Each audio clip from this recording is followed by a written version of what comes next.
আজ তোমাদের দুই বন্ধুর গল্প বলবো। এক বন্ধু ছিল হাঁস এবং অন্য বন্ধু ছিল মুরগি। তারা একে অপরকে কতটা ভালোবাসে, কতটা তাদেরকে সাহায্য করে। এক গ্রামে দুই বন্ধু বাস করত।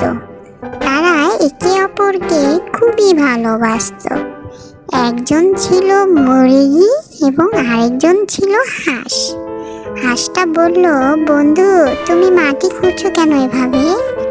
হা হা হা, মাটি খুঁড়ছি কেননা তুমি পা দিয়ে মাটি খুঁড়তে পারো না।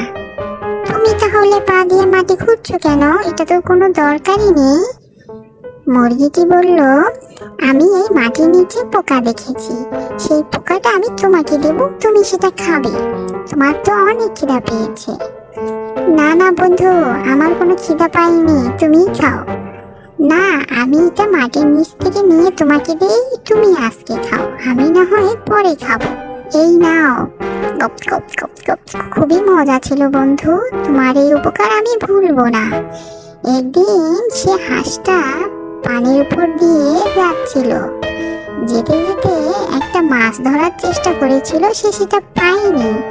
তাই সে মুরগিকে বলল, বন্ধু আজ তোমার জন্য আমি মাছটা ধরতে পারিনি, তবে আগামীকাল অবশ্যই তোমাকে মাছটা ধরে দেব। মুরগিটি বলল, ঠিক আছে বন্ধু। তারপর হাঁসটা এভাবে মাছ ধরার জন্য পানিতেই নেমে যায়। আরেকদিন সে মুরগিটা পানিতে পড়ে গিয়েছিল, গিয়ে সে ডুবে ডুবে পানি খাচ্ছিল। এ দেখে তার বন্ধু হাঁস তাকে দিয়ে তাড়াতাড়ি পানি থেকে উপরে তুললো।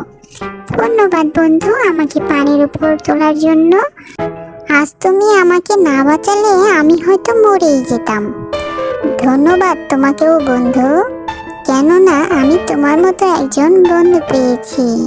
আমি তোমাকে অনেক ভালোবাসি বন্ধু, আমিও।